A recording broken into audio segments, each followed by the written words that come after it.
Welcome to the Motormouth YouTube channel. I'm Zach. I'm Andrea. And we do full-length car reviews each and every week. Halfway through, we stop for a segment called Questions, Coffee, and Cars. And we've spun it off. We're at the almost 100. We're at 99, Andrea. How do you get a question in? Follow along on Instagram at Motormouth_Andrea. Every Sunday morning, I put a post out on Instagram asking for questions. Zach and I are holding coffees. Once we gather our questions, the post is deleted and we start the show. Time now for Questions, Coffee, and Cars. Your questions from Instagram. Zach requested short questions, so how's this? What's happening with the Ford Edge? Oh, I have no idea. I have been hearing about the demise of that SUV for 5 years. I know. Ford did confirm at the beginning of this year that this is the last year for the Edge and it is being discontinued. Well, that makes sense because it's built in Oakville, Ontario. Yeah. At Oakville Assembly, and that plant is going to be mothballed for 2 years.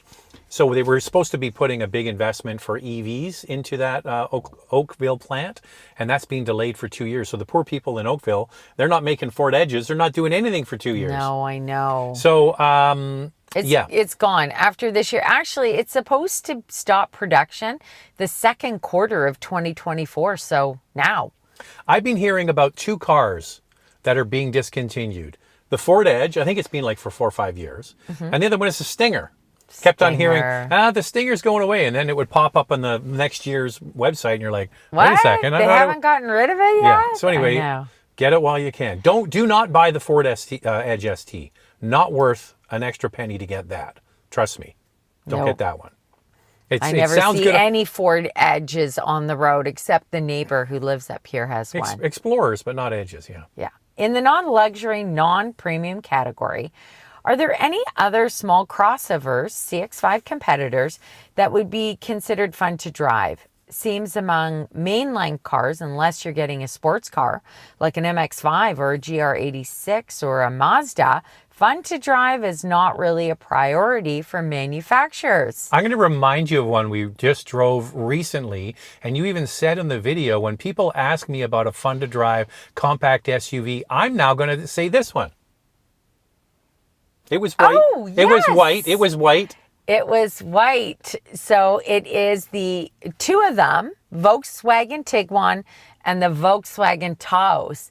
Because I forgot how fun both of those are. Now, some may not like the Taos because of the dual clutch transmission and they feel that it's jerky, but I really like it. And the Tiguan, man, I was just zipping in and out of traffic. It was really good. The only negative for Tiguan is the steering is very light. It's over boosted. Yeah, very light. If you're fine with that, it's good. But it's got the bones are there. It's got good handling, and the engine is adequate. It's not going to set anybody's track records. But yeah, the thing is that the CX-5 is engaging to drive, but I find the suspension kind of firm and the steering overly heavy, like to the point where it's like, why? So yeah, the Tiguan might be the middle ground. I love it. I love the CX-5. See, that was only like weeks ago, and you already forgot about it. I already forgot about it. But you even said in the video, when people ask about a fun to drive, I'm going to recommend this one. Yes, and it's true. So Volkswagen Tiguan, Volkswagen Taos, and then CX-5 and CX-50 and the CX-30. There you go. But you are right. In the non-luxury category, there aren't a lot. They're definitely tuned for comfort, which I suppose appeals to more people. They're tuned for utility, to just take kids to... And comfort. Yeah. Comfort, versatility, comfort. Hi, thank you for your great show.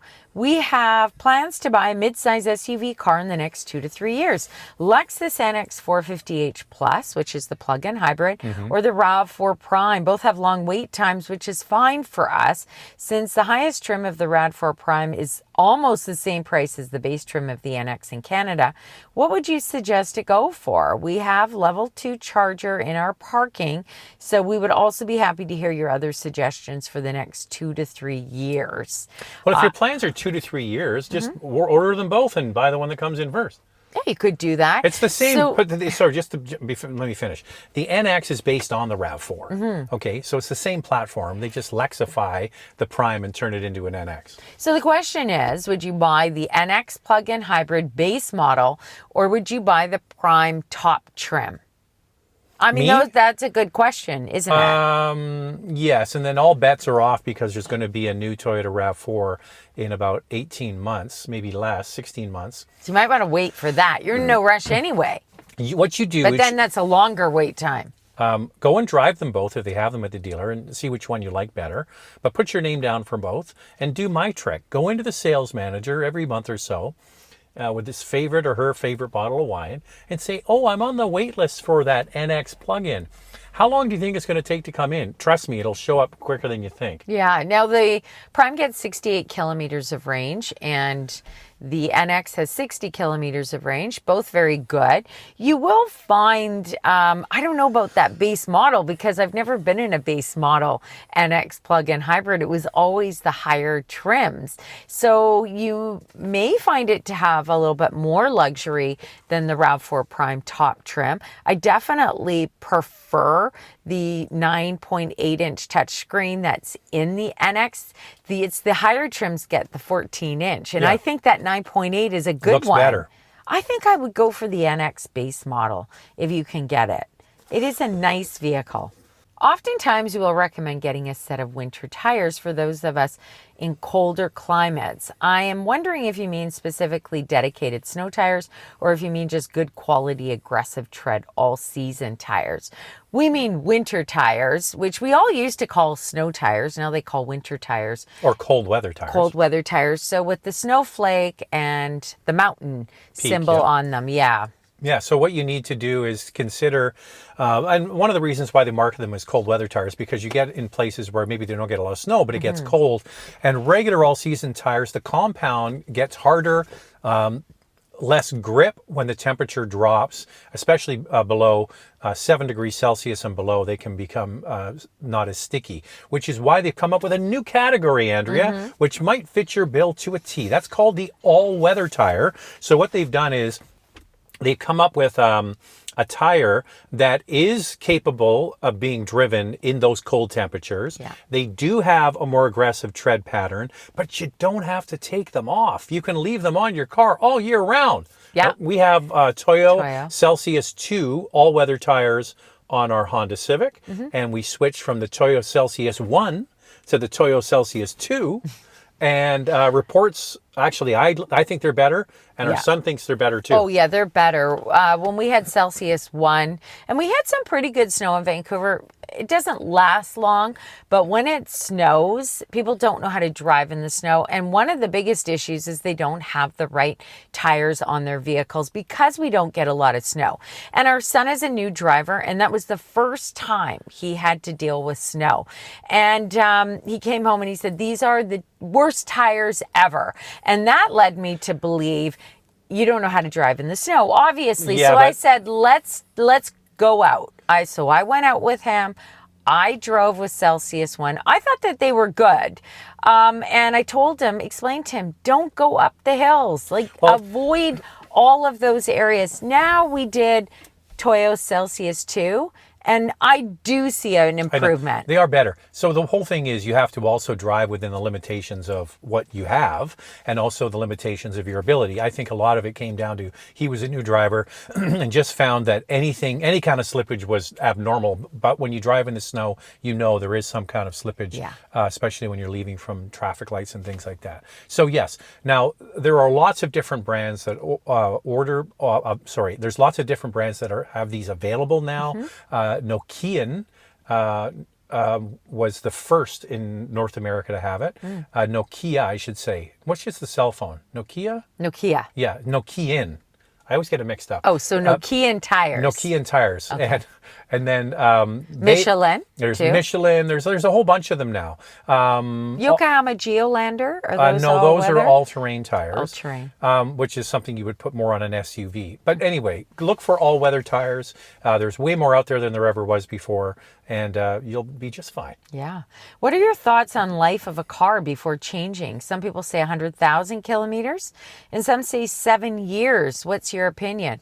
Funny, we were just talking about that, the 100,000 kilometer mark or miles. and everybody, starts to panic. No one wants a vehicle with Well, 100,000 kilometers. It's not that they don't want it. I just think it's a psychological barrier, and the price is reflected. Once it goes over 100,000, the price definitely is discounted. And it's funny because in the United States, it's 100,000 miles. Yeah. And that's 60,000 kilometers more. So it's this silly arbitrary number. I think that one thing you have to think about is when a vehicle starts to get up in mileage and get up in age, that then you're getting into a replacement cycle. Yeah. You might need a new water pump. Might need a new alternator. You might need a new coolant system. You might need other things. Timing belt. Yeah, timing belt. So you're in this replacement cycle. So once you start to get into, this needs fixed, that needs fixed, some people just want to move on. Well, I think when people see 100,000, then that's exactly it. That's my point. You don't want them because you're worried about repairs and what the future holds. But I think it's okay. I think that you just have to stay on top of the vehicles. If you can get a good price for a vehicle, vehicles should go a long period of time. And if you're buying a used one, 7 years, 10 years, 15 years. We have viewers who write in and say, I've still got a 15-year-old Corolla and it's trucking along. Well, yeah, 15-year-old Corolla will be around in 25 years. But what you can also do is you can work that magic number to your favor. So a vehicle that's got over 100,000 kilometers, it might be just a lot of highway driving depending on where the person lives. So if you have somebody that, like, I'll pick an area like Toronto, the greater Toronto area. Someone lives up in Barrie and they drive every day into Toronto and back. They're putting a lot of mileage on their car, and it's almost all highway miles, not hard on a car. So you could find one of those and play that game. Oh, it's got over 100,000 kilometers now. Oh, it's not worth as much, and then get a good deal on it and enjoy. Hi from the UK. Me and my audience love your show, and it's great to see automotive news on the other side of the pond. Have you ever been to the UK? If so, what cars did you drive? Want to over here? We have been to the UK for sure. Are we going to tell this story? What was the story? In Scotland? The Peugeot story? Rental car? Yeah, what about it? That I might have knocked the mirror off it? Oh, yeah, he knocked the mirror off of it. Yes, because you're driving on the other side of the road. Yeah, and it's this He was getting close. It's this big Peugeot. My mom lives in Scotland, so yes, we've been to Scotland many times. And other family members. Well, all the family members, but my mom lives there. And the Scottish family's coming here to visit us. Yeah. So we're going to have them in Vancouver for a few days. But I got this big Peugeot, like the biggest one they had, and at the rental thing, because I thought, oh, well, my mom will take her out and, space and everything. Anyway, she slipped and fell and couldn't go anywhere. No, so we had this monstrous car. For Scotland was big, and I misjudged the left wing mirror and up to the castle. We were going to Stirling Castle, and I knocked the mirror off, and that cost me $500. It wasn't 500 pounds, but it was $500. And I was like, "You're getting too close!" Bam. Whack. And that was it. And then when we were in Italy, what did we have in Italy? We had a Fiat Punto. Yeah. Or a Fiat good. Uno. That was a perfect size. It was a Fiat Uno or Fiat Punto? No, I think it was the Uno. I think it was the Punto. Anyway, we've been there twice. And so Zach was driving. No. The last one we had a Jeep We had a Jeep Renegade. The Jeep Renegade. In little Italy, Jeep, when we stayed in Lucca last time? Yeah, Jeep Renegade. And Zach was driving down the road, and I was like, watch out for the man. It was Sunday, and he had flowers like this older gentleman walking down the road, and I'm like, watch out.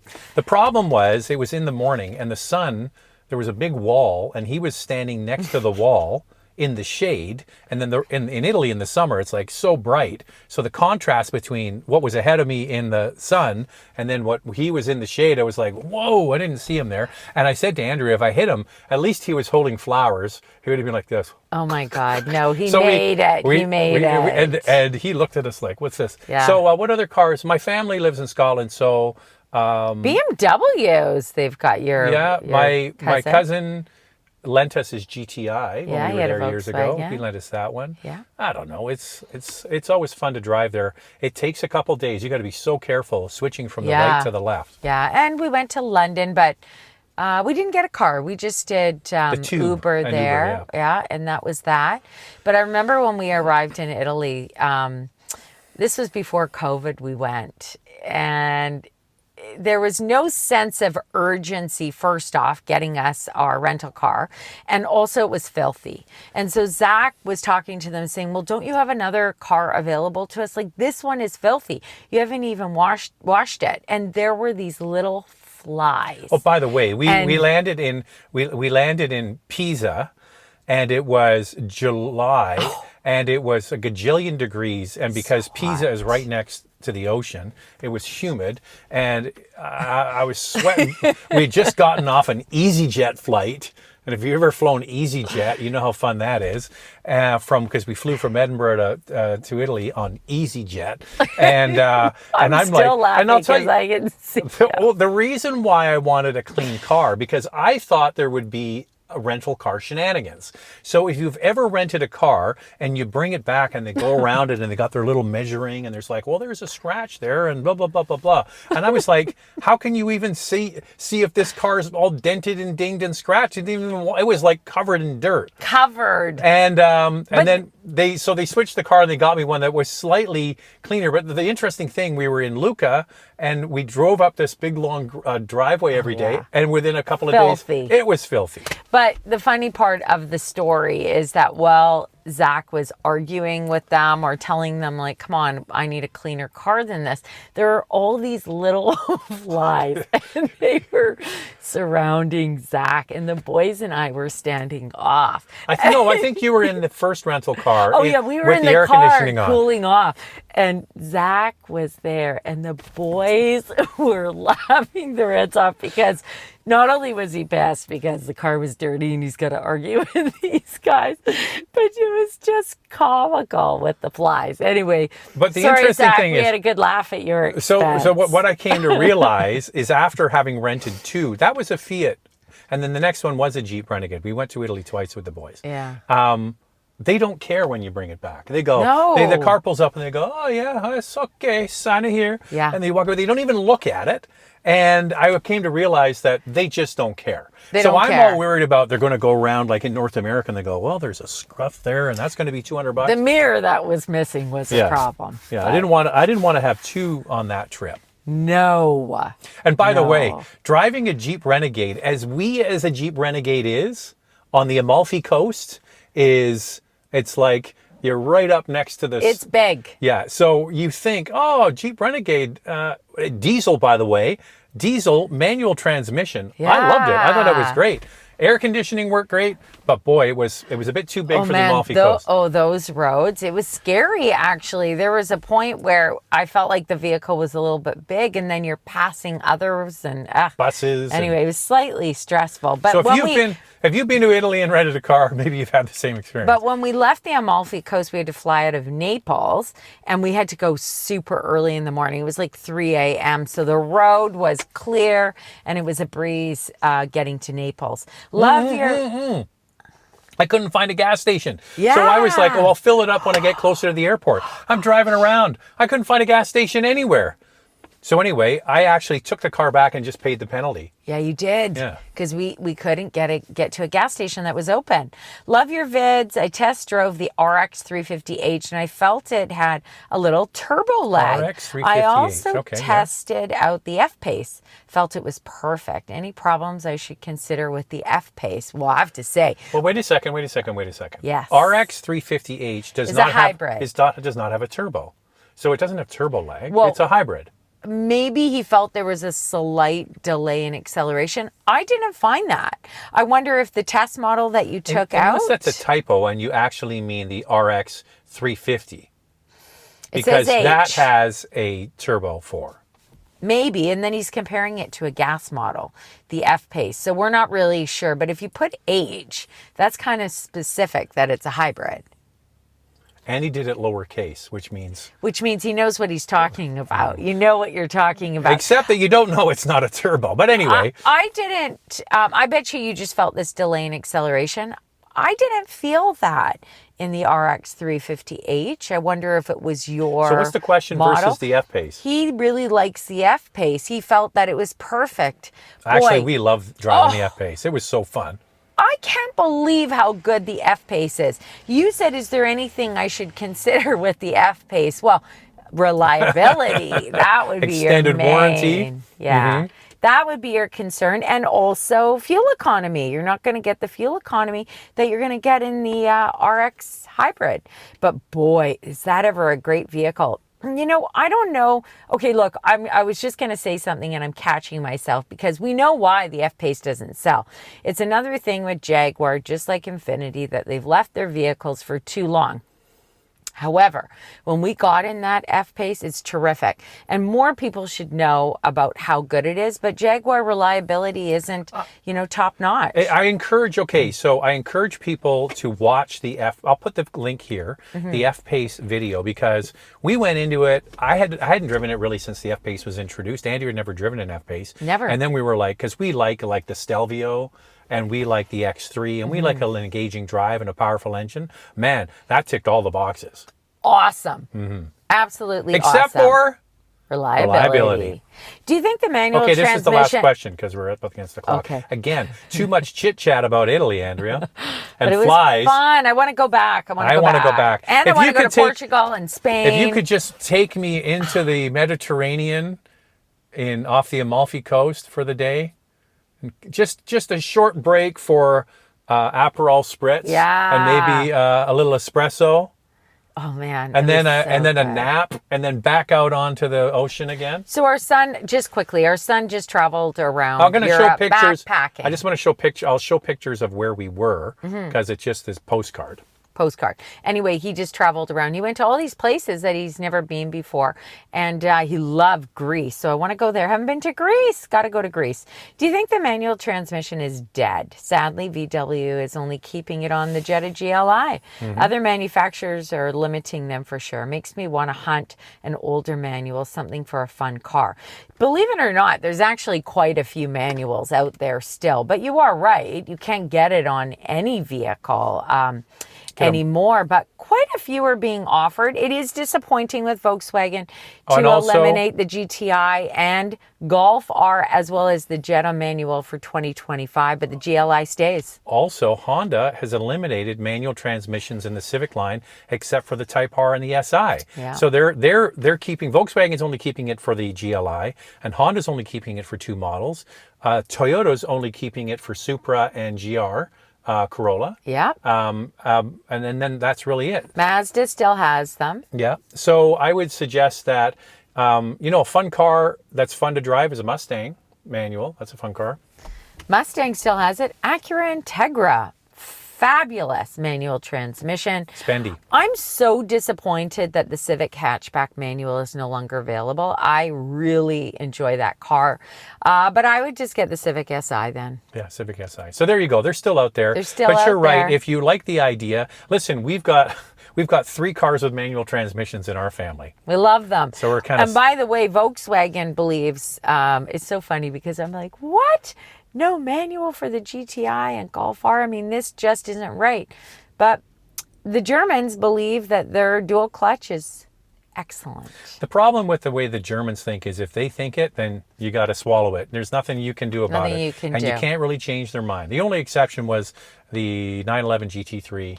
They brought back the manual, but that's an exception. Yeah, Porsche still offers it on their sports cars. All right, so we're up against the clock, Andrew. How do you get a question in? By the way, the next Questions, Coffee and Cars is special. It's our 100th edition. Ask us anything, and we're going to be doing it from Newfoundland. Anything, not just automotive. Anything. If you want more stories about flies and rental cars in Italy, load up. We'll do it. Follow along on Instagram at motormouth_Andrea. Every Sunday morning, we put a post out on Instagram. And once we gather our questions, the post is deleted and we start the show. Stay tuned for the 100th episode from Newfoundland.